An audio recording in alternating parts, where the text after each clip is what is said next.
parle de GTC, donc de gestion territoriale des compétences, qui est un maillage des entreprises entre elles, qui permet de partager une connaissance à la fois des compétences disponibles, des niveaux de compétences et d'employabilité des salariés, et en face des emplois aujourd'hui ouverts ou à ouvrir demain. Et c'est de ça dont on a besoin. Pourquoi? Parce que si on n'a pas cette capacité collective de projection, on n'aura pas dès aujourd'hui les outils de formation qui nous seront nécessaires pour avoir les salariés formés, compétents demain.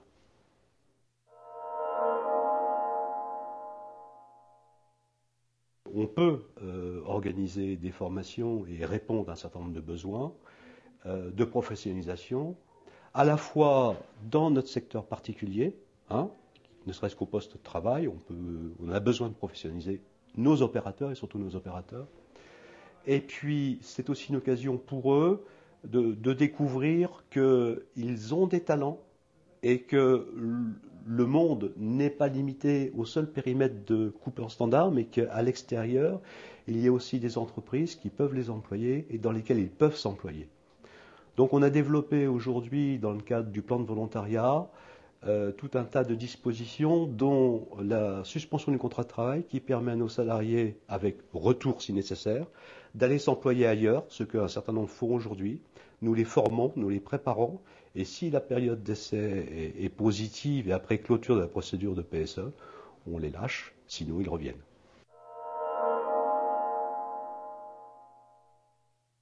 Du point de vue du salarié, je crois qu'il y a une fierté. Il y a une fierté immense à avoir obtenu le diplôme ou le complément de diplôme qu'il n'avait pas eu dans le cursus classique. Deuxièmement, il y a une maturité qui l'accompagne et je pense qu'il y a un degré de motivation supérieur. Alors, c'est là où je voulais faire le lien avec la GPEC. Pourquoi? Parce qu'en face de cela, que peut faire l'entreprise? Qu'est-ce qu'elle peut apporter? En fait, c'est peut-être de dire aux salariés, bah, écoute, ton projet il est bien, ceci dit, c'est pas tout à fait ce vers quoi nous allons aller.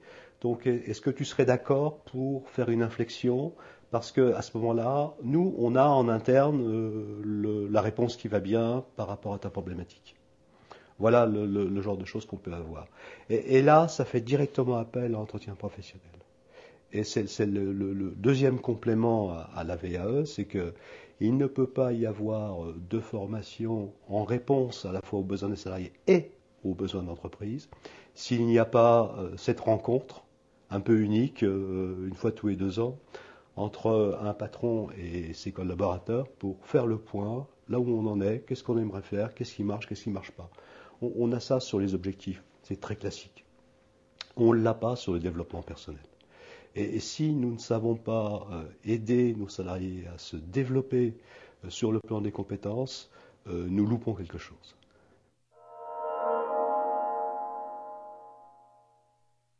Pour l'entreprise, c'est une opportunité de garder les compétences en entreprise, en les reconnaissant. C'est de les garder, de les aider à se développer. Et surtout, pas seulement de les garder, mais de les utiliser de façon appropriée. Donc il y a un bénéfice important, il y a un retour sur investissement, je crois, à le faire. Ils sont tous les deux complémentaires dans cette dimension-là. On ne peut pas avoir de démarche VAE si on n'a pas un projet. Et tant qu'à faire, que ce soit un projet qui soit un projet dans l'entreprise ou un projet territorial. On le sait bien, nos salariés ne sont pas mobiles. Ils n'iront pas faire 20, 30, 40 km pour s'employer ailleurs. Donc la solution, c'est bien de les inscrire dans une démarche qui est de vivre et travailler au pays, tout simplement. Et dans ce cadre-là, la VAE peut être un outil intéressant si on sait par ailleurs définir le niveau et le volume de compétences nécessaires dans les années qui viennent. D'où la gestion territoriale des emplois et des compétences.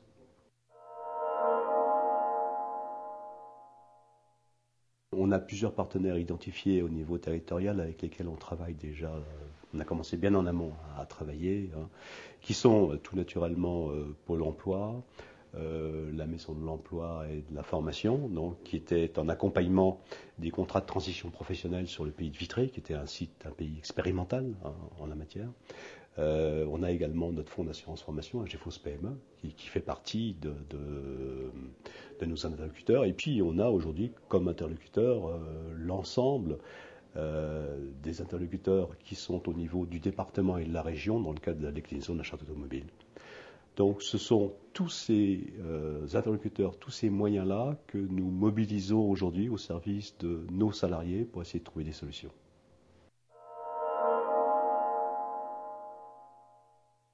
La VAE participe à la compétence et que la compétence participe au développement économique des entreprises, développement économique et social des entreprises.